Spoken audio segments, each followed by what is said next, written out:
waxaa kaloo laga hadlay programmeska dowladdu ay ku caawin karto bulshadu inaysan ahayn lacag kaliya ay tahay in community effortska ama dadaalka bulshada ka soo baxo in dowladdu ay caawiso oo aanay dowladdu ahayn hay-ad wax walba taqaana ama entity wax walba taqaana oo bulshada u sheegi karta wax wanaagsan iyo wax xun wix wanaagsan oo qayb ku jira bulshada iyadaa taqaana dowladduna inay tahay inay u taagnaato sida ay bulshada ku caawin lahayd arrimaha danaheeda oo ah dhibaatooyinka ay bulshadu leeyihiin inay dhageystaan si ay xal uga qabtaan oo xal ku habboon bulshada ay u helaan intaas ay guud ahaan waxyaabaha laga wada hadlay Chief Smithna sidoo kale uu taabtay xiriirka personalka uu bulshada la leeyahay culimada dhalinyarada iyo haweenka Soomaaliyeed iyo outreach ballaaran ay bulshada la soo bixin along with Ramsey County iyo ka hadlay Dr. Glory Patilla iyadana waxay ka hadashay gabadha halkan fadhida ah oo madaxda sare ee hay'adda ku jirta in ay shalay iyo daraad iyo maanta bulshada Soomaaliyeed ay aad u dhageysatay danahooda ay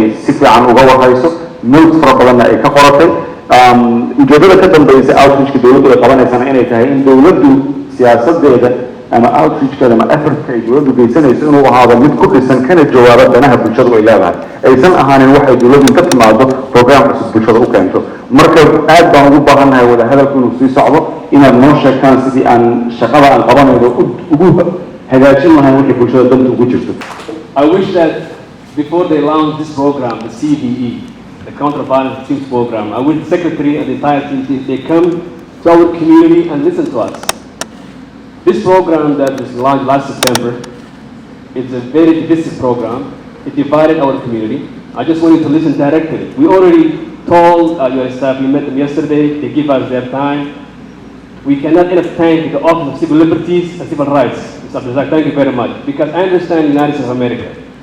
For you being here today as a Cuban American, it's testimony that our country is evolving and moving in the right direction. And we also have the 44th president, somebody who's African American. That tells you that America will always move in the right direction. That's all more united and more robust nation. But this program, the CED Counterviolence Program, as you're aware of it, it's been specifically designed for 3 cities as a pilot project: Los Angeles, Boston, and Minneapolis. And it's specifically targeted to the Muslim community. And you know that in America, our history, that anytime you have a program that you specifically target some group of people, whether they are Mexican American, Somali American, or any other American, you tell them that they are different. This program, we see it as a community, is a discriminatory program. I just want to hear us directly. I wish that before they launch the program, you come and do this kind of town hall meeting and listen to the concern of our citizens here. It will be much better, because we understand, as an American citizen, it's very hard to balance the security of our nation and our civil liberties. It's very tough always, because that's the challenge you face as a government. I understand that. That's the challenge you face. But this program, when you have a program like specifically targeted Muslim Americans, and you don't have the backing of the community, the trust between the law enforcement, Mr. Smith, I'm telling you honest with you, the trust is very low now. As the police officers in the Twin City here, when you go our mosques, I don't know what they're going to tell you, because the trust will be very low. It will be very clearly, because we see this program need to be revamped. And you know, anytime you look through the money, as Muhammad said, money is not going to solve the problem. I think this problem needs to be thoughtful. When you go back to Washington, Secretary, I just want you to know that the community is very divided this program. And I can tell you that more than 90% of the community is against this program. But I thank you for your listening to us. I'm sure other people disagree with me, but I just want to tell you that I have to speak on somebody who is sitting somewhere right now, and they cannot have this chance that I have. I thank you very much.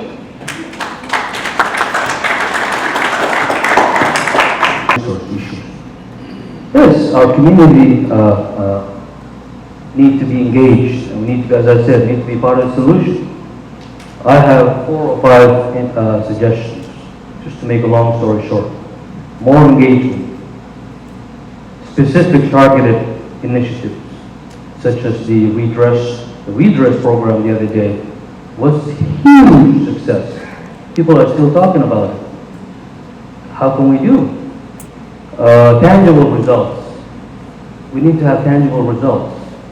I belong, and I wish Abdulrazak should have mentioned this, I'm not ashamed to say I'm part of the Somali American Task Force. We work with the U.S. Attorney General. Why? because we're partners. I know better my community. I know what my community needs. I know what my neighbors need. So we're an extension, as I keep repeating, we're an extension of the government. We're the government. I am the government. Any other private program or any initiative should be community-owned and community-led. Yes, we need the resources, but I need to be trusted as I need to be trusted to the government. It's all about trust. We can trust each other and whatnot. Last but not least, we need to have someone, I think the Secretary had mentioned, or someone, we need to have someone within the community who is respected, who is not out there so-called funds or not, be on the ground. Work with Abdurrazak. Abdurrazak and our friends. Be here. Be like a proxy agent. Oh, I don't think that's the right term. So be a representative of that program, and I tell you, we're united in terms of protecting our youth. Is anyone against protecting my son? Raise your hand. We're part of the solution, we're not part of the problem.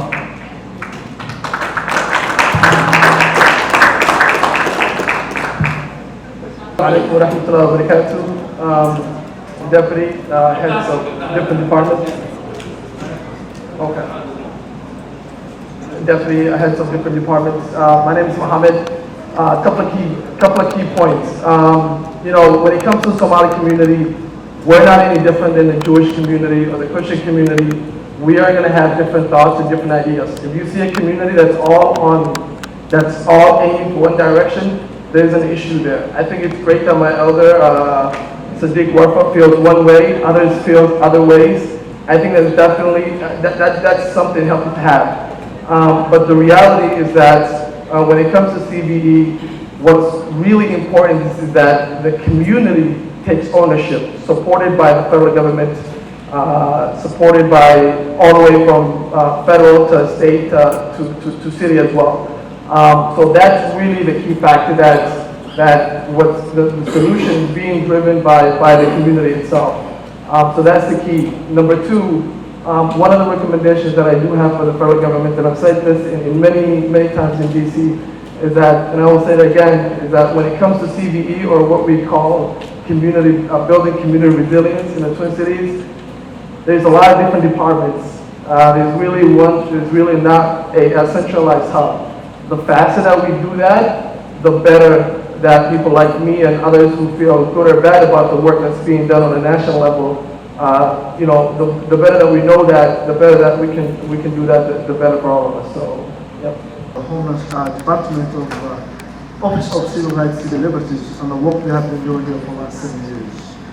Because of that work, before they came to the city of Minneapolis or state of Minnesota, we had only 3 Somali police officers. Now we have 20 Somali police officers.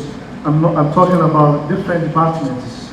And that came from the dialogue between law enforcement and the community that led by the Office of Civil Rights and Civil Liberties. My name is Omar Jamal. I'm a member of the Somali community in Twin Cities. I'm here for the last 20 years. I got a phone call last week from Associated Press. They found a guy, 56 years old, Mr. Ali, that was denied to board a flight from Minneapolis to Hajj pilgrimage. He went to the airport. He had a ticket with him, with a group of friends. He was singled out, escorted outside with 2 police officers, and he was told that he could not fly. He broke down and started crying. He left the airport. They give him instruction to fill out on the internet. He filled out the information on the internet. 40 days later, he received a letter that said that he could not fly. That was 2012. Last year, where I'm coming, it's $1 million work. If you're not going to let your people talk about what they did for people like Ali, which is touching, he was crying in front of the Associated Press lady. So I want to ask Cliff, why we